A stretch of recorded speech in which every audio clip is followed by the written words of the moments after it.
Bom, é isso. Novo ano, novas metas, novo eu. E não haverá um ano novo se você não mudar. Foi isso que eu disse há mais ou menos um ano atrás, com uma repaginada, né, do meu antigo canal, e eu comecei do zero. Então eu apaguei todos os vídeos que eu tinha, não eram muitos, eram tipo, sei lá, menos de 5 vídeos, mas, bom, é complicado você começar, né, novos projetos.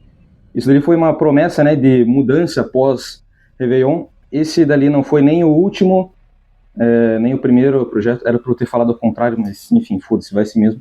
E cá estamos nós novamente, mas esse vai funcionar.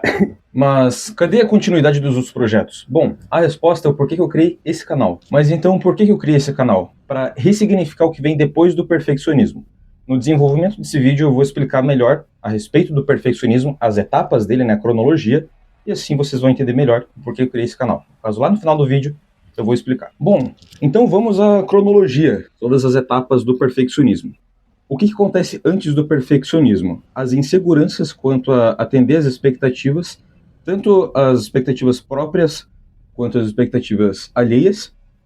Ou seja, antes de você começar, você já tem um certo receio de começar alguma coisa, porque você não sabe se você é bom naquilo ou não. Então você fica com medo de, pô, será que vai agradar as pessoas? Ou às vezes o seu próprio autossabotador fala para você, será que isso vai ser bom o suficiente para você? Então, depois disso, vem a procrastinação precipitada. A procrastinação não quer dizer preguiça, não é sinônimo de preguiça. A procrastinação é você deixar as suas responsabilidades para depois.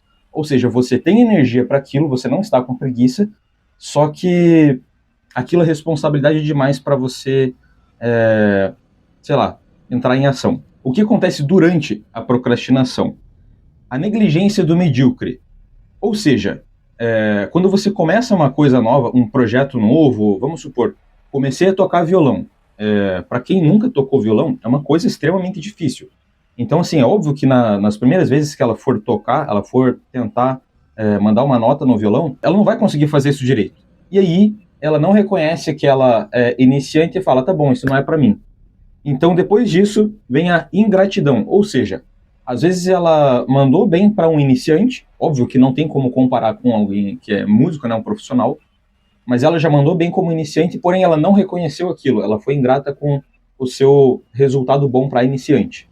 E depois da procrastinação, o que acontece?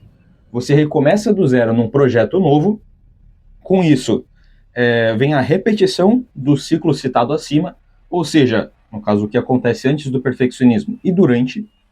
Aí depois disso, tem o desgaste físico, emocional e mental, e então a procrastinação pós-projetos inacabados. Ou seja, tem duas procrastinações, uma antes de você começar o projeto e outra depois, quando você já faz vários projetos, você vê que você gastou energia demais naquilo, e aí você não quer mais fazer porque você sabe que demandou muita energia para poder fazer aquilo, você não reconheceu o seu bom resultado, e aí é assim que funciona o perfeccionismo tóxico. Bom, então essas são as etapas do perfeccionismo tóxico. O perfeccionismo também tem um dilema quanto a isso. Ele é tudo de ruim? Não.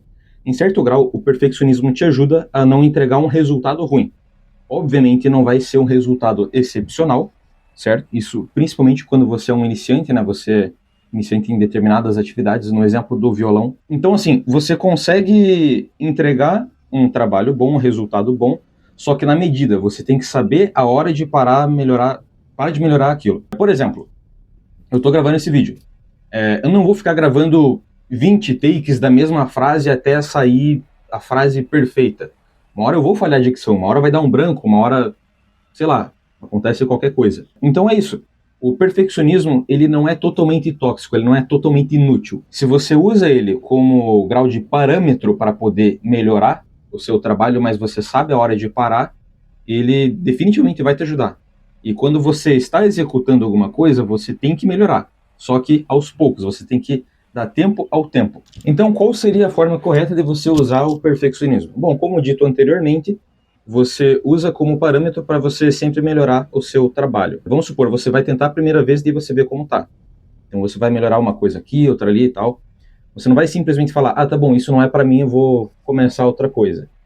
todo início de projeto sempre vai ser mais desgastante do que o decorrer do projeto. Então, assim, quando você inicia um projeto novo, como, por exemplo, começar a tocar violão, no início vai ser extremamente complicado, porque você não conhece as notas, você não tem resistência na ponta dos dedos para você poder apertar as cordas, você não vai ter coordenação motora o suficiente. Mas o ponto que eu digo, a consistência naquilo que você faz, por conta do reconhecimento da evolução que você vai ter aos poucos.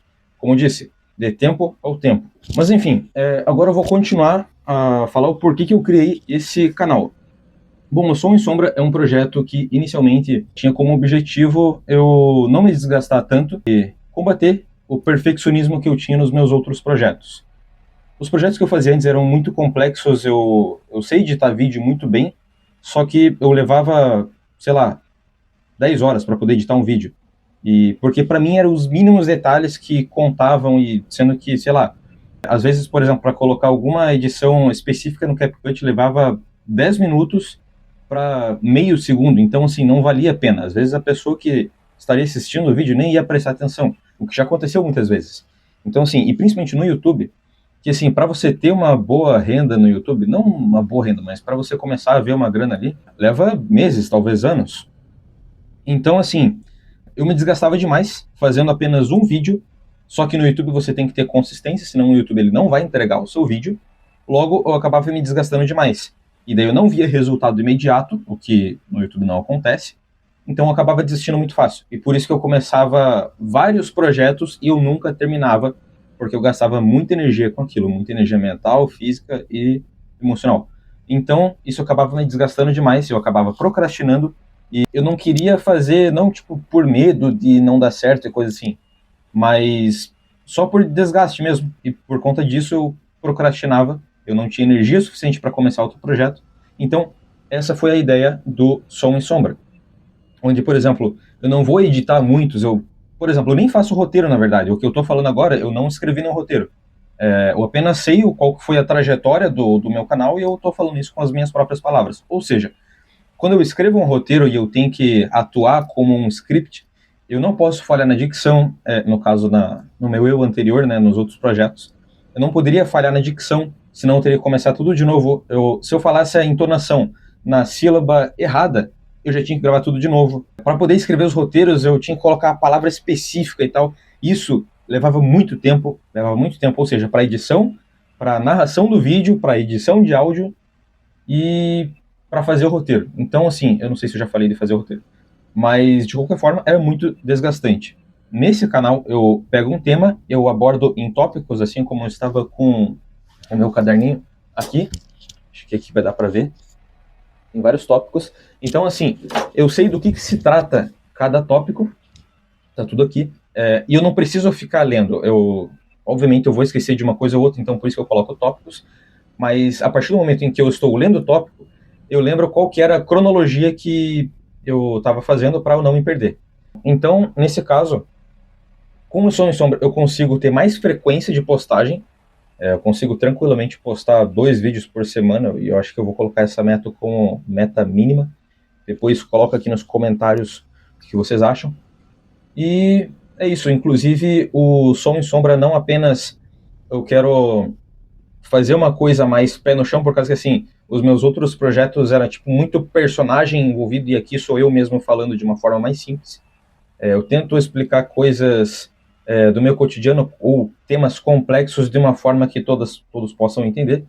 E o Som em Sombra, ele tem como objetivo ser um canal que ele foge de excessos, de hiperestímulos. Como, por exemplo, muitos cortes rápidos, música épica e não sei o quê, e, porra, cor saturada e edição aqui na tua tela. E, inclusive, esse canal, esse vídeo, inclusive, vai começar dessa forma, onde você não precisa estar prestando atenção na tela para entender o que eu estou falando. Se você quiser, você pode, mas, por exemplo, se você for, sei lá, arrumar a casa, você não precisa estar olhando para a tela para você saber o que é a mensagem que eu estou passando. Tudo isso por quê? Porque eu quero fugir de excessos, eu quero manter a mensagem coesa, que faça sentido para o espectador, e é isso. Inclusive por isso que todo esse canal daqui, todos os vídeos serão em preto e branco, e vai ser provavelmente o maior canal em preto e branco de todos, não sei. Não dá para dizer isso agora, já que estamos no primeiro vídeo. Mas, enfim, esse foi o vídeo. Espero que tenha feito sentido para você em alguma coisa. Talvez eu faça a parte 2, não sei. Depois comentem aqui o que vocês acham. E é isso. Eu sou o roteirista e esse foi o som da minha sombra.